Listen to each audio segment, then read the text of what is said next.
welcome to our second installment of Snap Material. Evan and I continue our discussion about the locations that were revealed in the Into the Quantum Realm season, along with our unlocks of the season as well. Hey, if you're a Spotify listener, make sure to find our episode on Spotify and vote in our poll for this episode, where we ask you what your favorite location is for Marvel Snap's Into the Quantum Realm season. We'd love to hear from you. For now, let's get to the episode. Well, let's go ahead and we'll move into locations here. So these are my favorite. This I think is what gives it that added element to be like, okay, I want to play this for at least the next 3 or 4 days.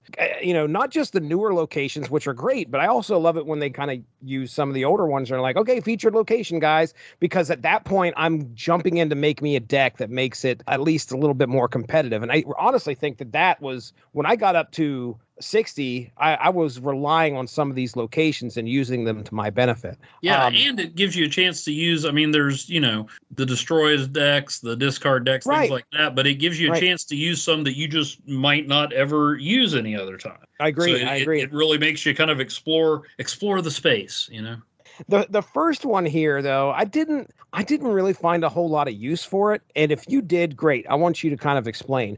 The Sacred Timeline. Hey, great name for a location, by the way. I love it. But first to fill this gets a copy of their opening hand. I couldn't figure out a way to make that useful. It was a rush to lay down 4 cards so that you could get a copy of what you had in your hand, which if you laid down 4 cards, the chances of what you had in your hand in order to do that were probably you probably had some lower cost stuff in there. But anyway, did you have a way of making that work at all? Well, I would use Mr. Sinister, who makes a duplicate of himself, or the Brood, to try to fill that up. But once I did, I was like, okay, now what? Of one of my favorite locations that really can change the course of a hand is the Raft, where the first one to fill it up gets a 6 cost card, but for 0 cost. That can win or lose you the game sometimes. So that I always try to fill up, but you never know when it's coming. I mean, unless it's been a featured location, I don't really remember. But so that I'm always trying to fill up. So I'm like, oh, okay, well, this is just like that, except you get multiple cards. But it's all based on your first hand, which could be good, could be bad, could be somewhere in between.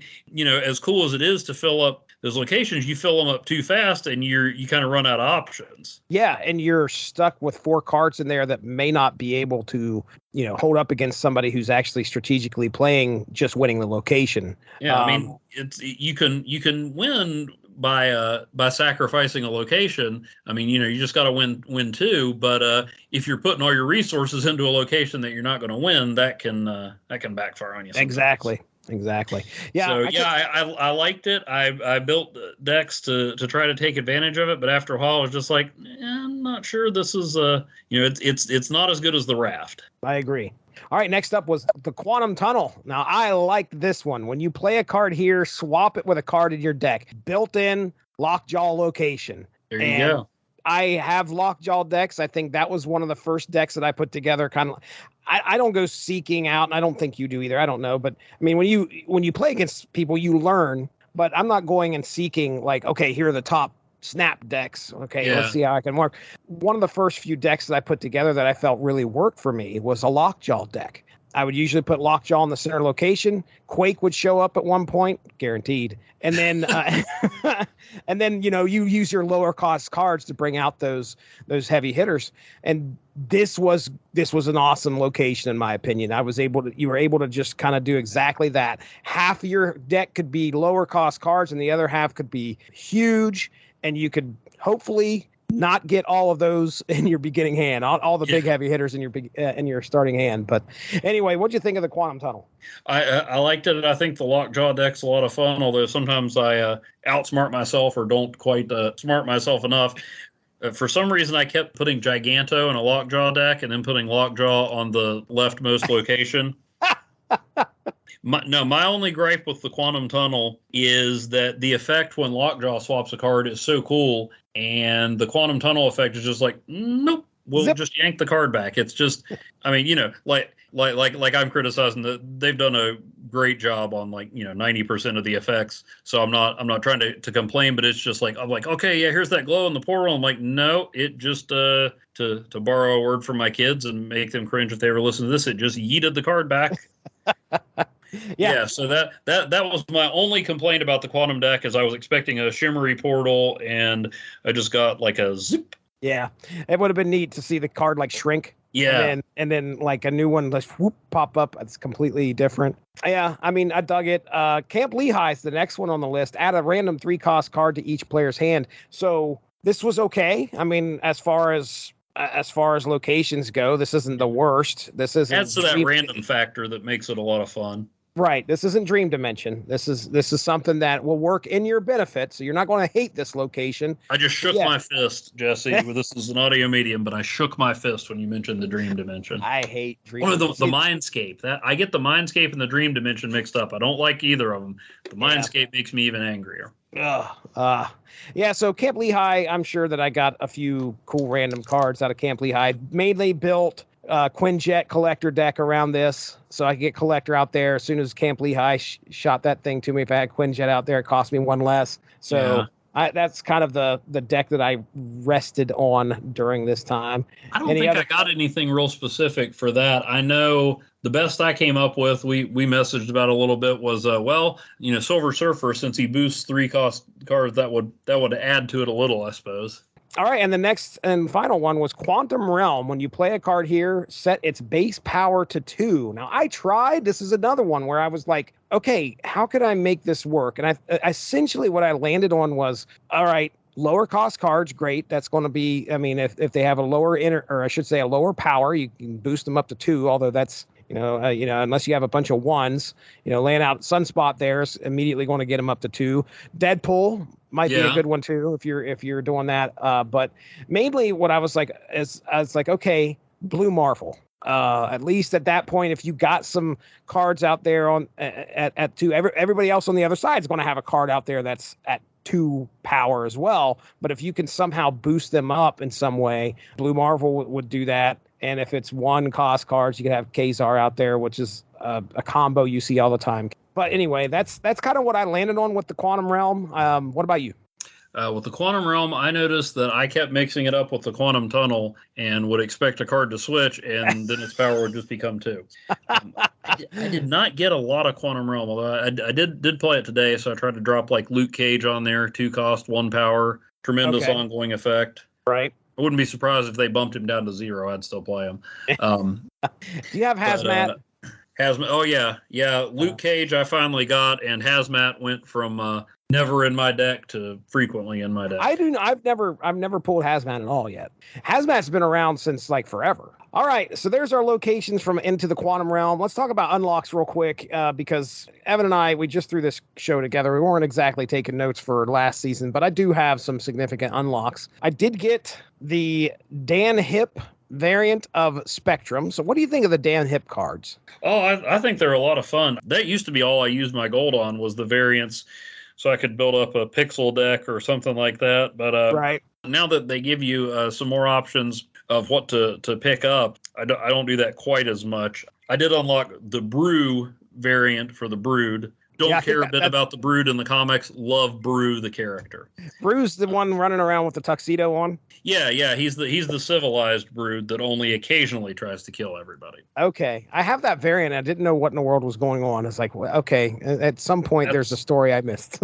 That's from to get back to the source material roots. I don't think this is where he was introduced, but where I met him was Jason Aaron's Wolverine and the X-Men. Okay. Where Wolverine decided Cyclops was getting too militant, so he reopened the school, named it in honor of Jean Grey, and became the headmaster. Okay. All right. And Brew was one of the students. He's a mutant Brood because he's not part of the hive mind, and he's just a kind and friendly little genius who occasionally can bite a chunk out of somebody.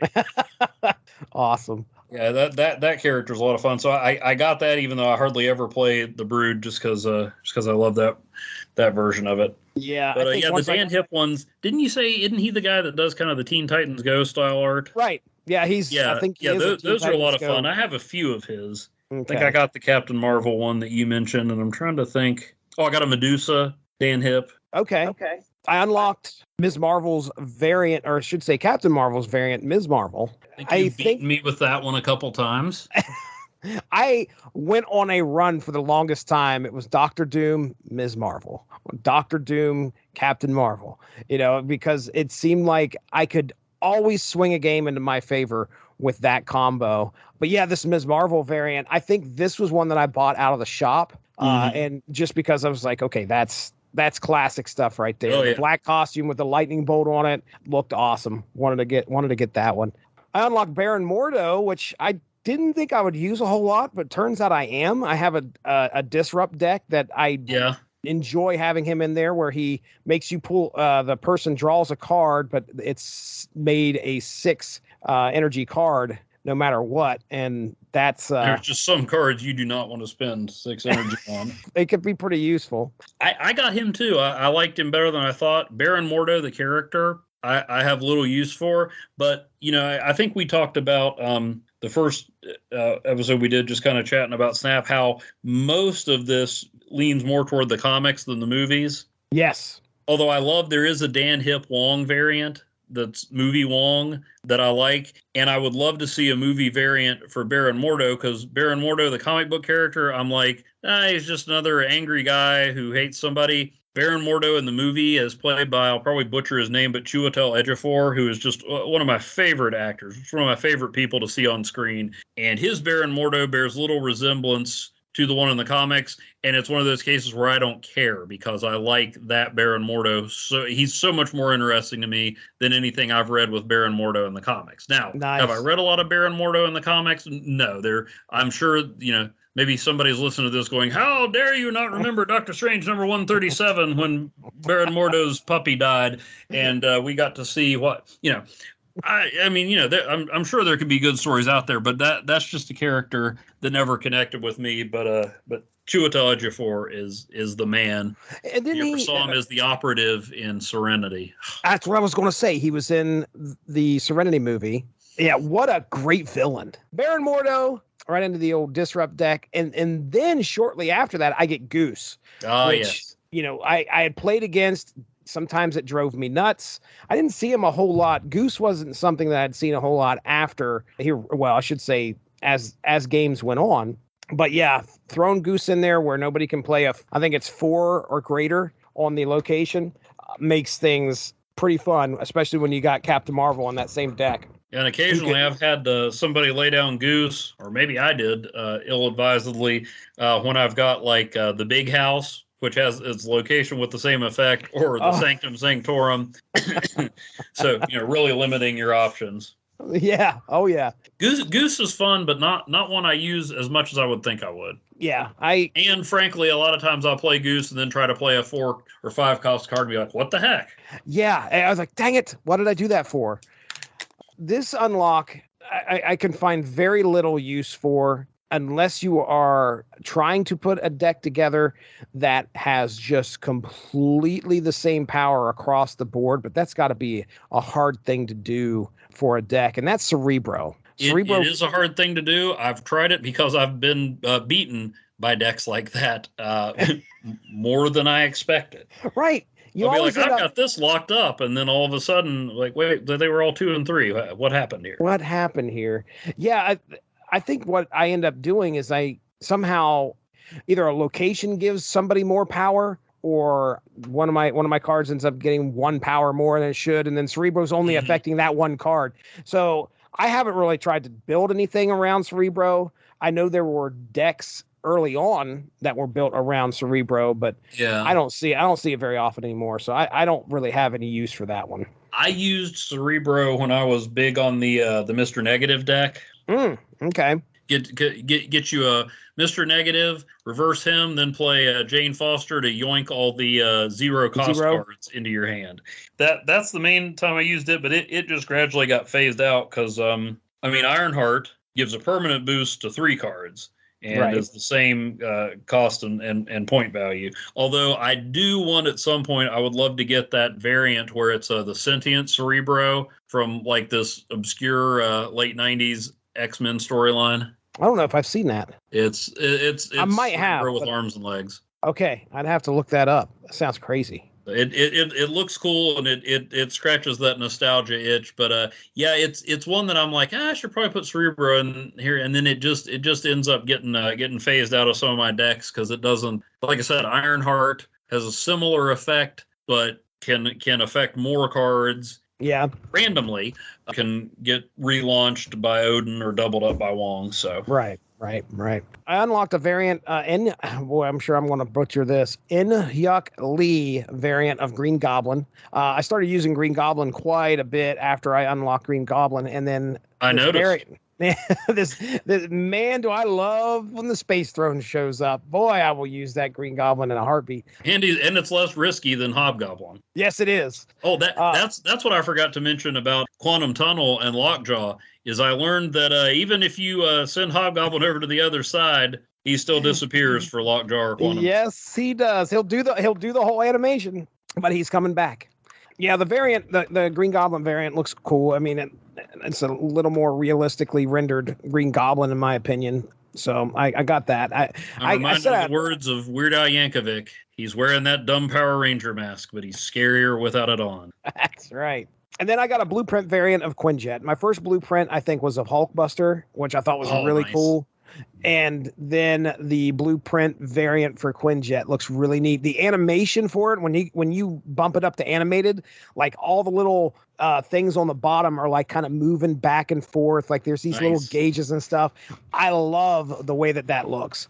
I have plenty of decks. One of the most fun decks that I built this season was a Quinjet deck. Yeah, Quinjet may be the most disproportionate for interest as a character or feature in comics and usefulness and fun in the game. I agree. You might be right. It's a Quinjet. Although that Ghost Rider Quinjet variant looks pretty sweet. Yeah, dude, it definitely does. All right, how about you, man? What'd you unlock? What'd you get this season? I'm a little fuzzy on when this started, but I think near the beginning of this season is when I got two that I'd been trying to get for a while in rapid succession, which is Luke Cage and Psylocke. Yeah, Psylocke I wanted for my Mr. Negative deck to try to get those reversed a little earlier. Mm-hmm. Of course, what I found is that the key to a Mr. Negative deck is not basing it on Mr. Negative because it's just one card. So I throw Thor in there. I use Thor almost as much as you use Quake, but I wanted that. Psylocke, I mean, obviously she's useful. I haven't used her as much as I thought, but Luke Cage has become like my go-to guy. Right. Even if you don't play him with Hazmat or Typhoid Mary, I mean, I'm afraid they're going to nerf him like they did the leader because, I mean, the one that surprises me is if you get hit by Scorpion or you get hit by Scorpion twice, if you've got Luke Cage out there, once you play those cards, they pop right back up to their original. Really? Yeah. Okay. I didn't know that. I mean, Necrosha, Jotunheim, the Sewer. It negates all what's that. What's the other one? Negative Zone. Yeah, Negative Zone. He resists all of those. He restores what you lose with Scorpion, and then with Hazmat, you know, he keeps you from losing anything with Hazmat and Typhoid Mary. So and it's just the 2 costs, so really effective. I wouldn't be surprised if they didn't bump up his cost or down his power or something.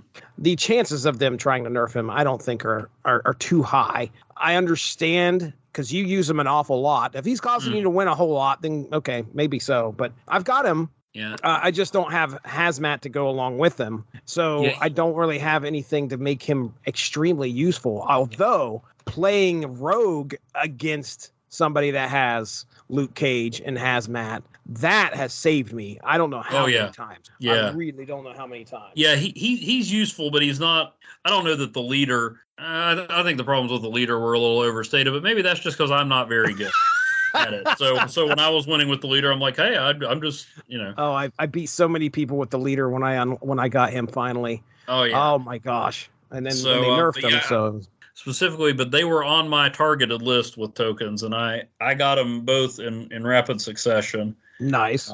May have been when I got that Deadpool bundle, so got an influx of tokens. I did use gold to get the Brew variant, not because it's a card I used, but I don't know why the Brood annoy me so much. I've read good stories with the Brood, but I'm just like, I don't know.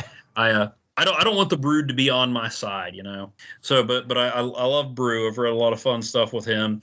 Rock Slide I got as a prize. Use him a lot? No, I don't use him much, but I'm holding him and my man Korg in reserve for when I finally get Darkhawk. Oh yeah, baby. Yeah. So I got some pixel variants of just as random prizes of Cable and Doctor Strange. I keep wanting to do an all pixel deck. I'm honestly not sure. It feels like I should have enough, but none of them work very well together. I have seen one person use a pixel deck against me, which I thought was really cool. Actually, I don't think it was a pixel deck. I'm sorry, it was a chibi deck. They had chibi versions of all of the cards. I think I played somebody like that. I thought it was pretty neat. I mean, I thought the deck was cool to watch each one of those cards come out. And I'm like, oh, it's another chibi variant. Look at that. But and then while I was looking at saving up for Silver Surfer, it was pretty funny. And I don't know if it's just I've been playing long enough that these were, because I know some people who have already had these for a while, but some of the others that were on kind of my wish list were Taskmaster, Ronan the Accuser, and Moon Knight. And darned if I didn't get them all in about a week, just as prizes. No kidding. Nice. Yeah. Although for the life of me, I can't remember what I wanted. I mean, I know I could figure out a Ronan deck, but there was some specific card or combination that I was like, this would be really good with Ronan. And when I got him, I have no idea what it was. Ronan is it's all dependent upon how many cards are in the opponent's hand, right? Right. So they get like plus so 2 if they're for playing every like card. Double Dinosaur. Yeah. You got a way to match that. Yeah. What would be is there a card out there that puts cards in their hands? I guess actually with the upcoming season, there's a card in the upcoming season that would work really well. Yeah, there would. And then if you get that Machine World location where your opponent gets a copy of your card, having Ronan in the deck would make me a little more or a less trepidatious to play something there. Ronan and Maximus. Maximus yes, has them the draw one. 2 cards. Yes. And then I guess Baron Mordo would kind of work too. That makes them draw. Yeah. Which is actually a good. Sometime we could do a whole thing probably on the unlikely combinations, like I mentioned, MODOK and Morbius. But Ronan and Maximus working together, because Ronan's been tied to the Inhumans too, so that actually makes some sense in the comics. Okay. That's cool. Well, all right.